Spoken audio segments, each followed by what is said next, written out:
Surgery successful वेळेवर हॉस्पिटलमध्ये पोलिसांनी आणि संबंधित लोकांनी त्यांना आणलं आणि त्याच्यामुळे जे पेशंट जे आहे आता बऱ्यापैकी रिझनेबल इम्प्रूव्हमेंट आहे. पण ज्यांनी वार केला आहे तो वार करणारा जो व्यक्ती आहे त्याला अशा प्रकारचे समोरच्याची हत्या कशी करायची, चाकूचा वार कसा करायचा याची बरोबर माहिती, जाणीव, ट्रेनिंग होती. एक भयानक बाब आहे. म्हणजे ज्या पद्धतीने जे इस्लामिक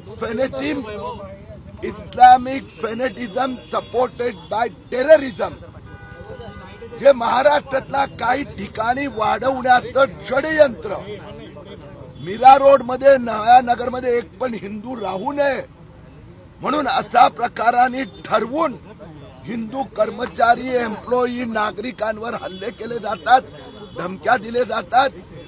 आता तर मारण्याचा प्रयत्न झाला आणि मारणारा तो जैब जुबेर अन्सारी हा सुशिक्षित आहे.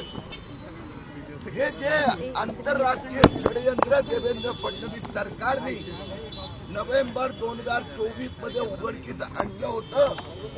मालेगावचा बेनामी सिराज मोहम्मदच्या अकाउंट मध्ये 2200 कोटी रुपये आले, त्यातला 389 करोड अशा प्रकारचा इस्लामायझेशन, फेनेटिझम, टेररिझम साठी, जिहादसाठी वापरण्यात येत आहे.